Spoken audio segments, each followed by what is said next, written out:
cukup memiliki kompetensi psikologis dalam memberikan keterangan untuk kepentingan pemeriksaan psikologis.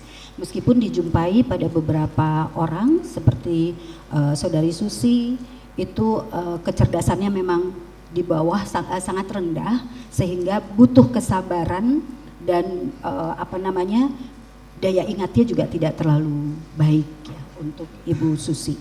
Nah, kemudian bahwa para tersangka Bapak Ferdi Sambo, Bapak Richard, Bapak Ricky, Bapak Kuat dan Ibu Putri cukup memiliki kompetensi psikologis untuk mengikuti proses peradilan.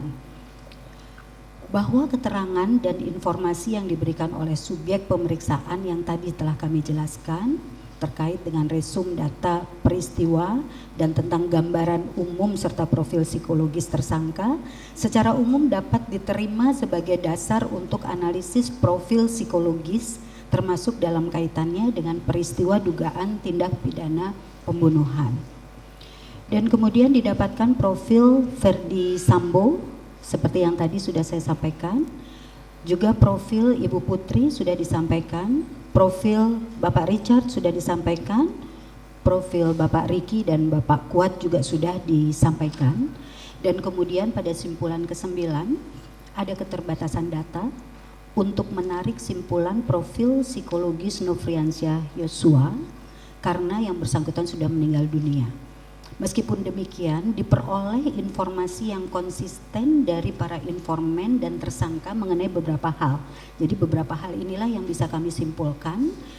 Kecerdasan diduga tergolong rata-rata dan berfungsi dalam batas normal.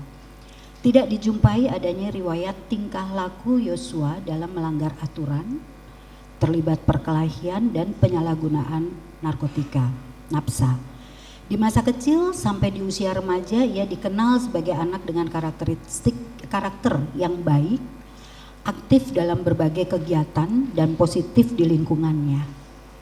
Lalu di awal kerjanya sebagai polisi dikenal sebagai anggota yang cekatan, memiliki dedikasi, tidak pernah membantah, sigap, patuh, mampu bekerja dengan baik, tidak menonjol dan layak untuk direkomendasikan sebagai ADC pejabat tinggi kepolisian. Didapatkan pula informasi dari teman-teman dan rekan kerja yang saling bersesuaian dan konsisten bahwa awalnya Yosua dinilai dapat bekerja dan menjalankan peran ADC dengan baik. Dan didapatkan informasi ada perubahan sikap sejak diberi kepercayaan sebagai kepala rumah tangga dalam istilah mereka dan ADC yang ditugaskan mendampingi Ibu Putri, yaitu penampilannya menurut rekan-rekannya dan juga ini ada beberapa informasi yang bersesuaian konsisten dengan informasi dari Jambi. Penampilannya terkesan lebih mewah dibanding sebelumnya, menunjukkan power dan dominasi terhadap ADC dan perangkat rumah tangga lain. Berperilaku yang dinilai ada kalanya tidak selayaknya dilakukan oleh ADC, merasa lebih dipercaya dan diistimewakan oleh Ibu Putri dan memiliki keberanian untuk menunda serta tidak melaksanakan perintah dari atasan, lebih mudah tersinggung dan menampilkan respons kemarahan. Data-data tersebut yang saling bersesuaian.